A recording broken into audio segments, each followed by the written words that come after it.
This week I just had my first anniversary on my own. Our anniversary was on the 23rd of November. It was a day I'd been dreading a little bit, as I'm sure you all have in the past. Barry and I used to actually really treat our anniversaries as a very special day, and we always tried to celebrate it, especially when he was well enough.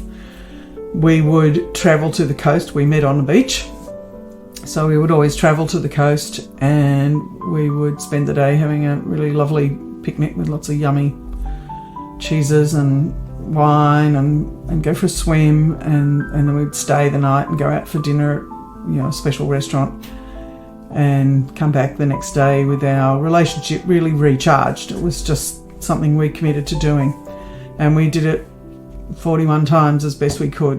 In the last few years, when he wasn't well, we adapted because we couldn't always take him to the beach, but we always did something. Anyway, for this first occasion on my own, I decided I was going to mark it in the way we would have done if he'd been alive and if he'd been well enough. So I took myself over to the coast to a place called Jimmy's Beach, which is in Port Stephens. And I had my lovely cheeses and smoked salmon and, various things, and a nice bottle of wine. And I took myself over there for our little annual picnic. There were a few ups and downs. When I got there, the picnic tables that used to be there, which were quite in a secluded spot, had gone. They had put some barriers up so you couldn't drive your cars down there anymore. And the picnic tables that they had were much more exposed to the road and other people, which was a little bit unfortunate. But anyway, I made do with what they had. Would have been preferable for me to be a little bit more private, because one of the things we had was something called Barry and Tracy's Love Songs, where we used to play some really quite eccentric love songs at times. But we had this collection that we had made over the years. So I played the music, I had the food, and I drank a little bit of the wine.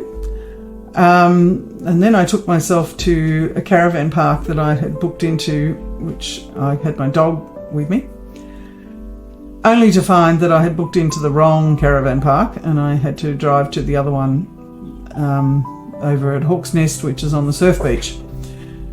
Anyway, that's all right. I went there. It was only a short drive, and I stayed there.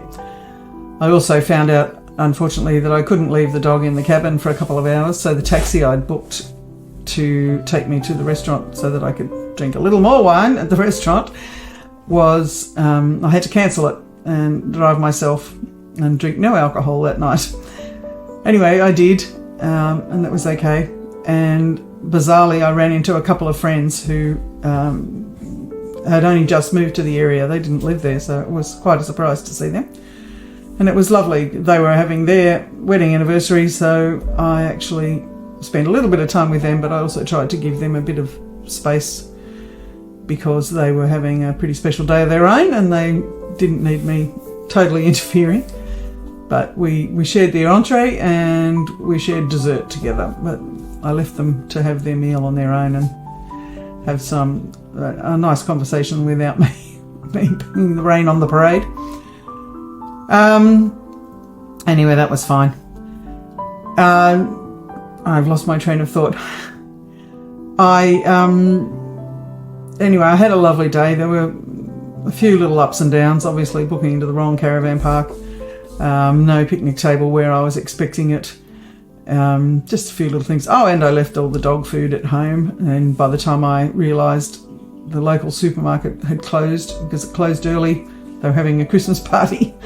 So a few little things, and of course emotionally I was up and down quite a lot during the day. I had an interesting drive over there because this is the first time I've driven over there, and I used the GPS just to give me the best route to my destination, and it took me through a really back dirt road, and let's turn the sound off on my phone. Took me through this back dirt road, really up in the back of nowhere on this really rutted, corrugated road. So I had an interesting drive, which was kind of nice, and it was handy because by the time I got to that particular road, I was having a pretty good cry, and so I was completely on my own out in the back of nowhere, having a cry while I was driving along. But I had a lovely day, and on the following day I went to one of our favourite restaurants for breakfast in the morning, and I had a walk along the river there, and I generally had pretty much a really nice day, and spent the day sort of reminiscing about us, and just sort of marking the day in a way that we would have done together. And I have to say that the following day when I was driving back home, I actually felt a little bit lighter. I did quite a bit of crying. I haven't done that much crying for a long time now, and so I think it just made me feel a little bit better overall. So if you have a landmark day coming up, I can highly recommend really taking the time to commemorate the day. I was really happy to have done that. Thank you.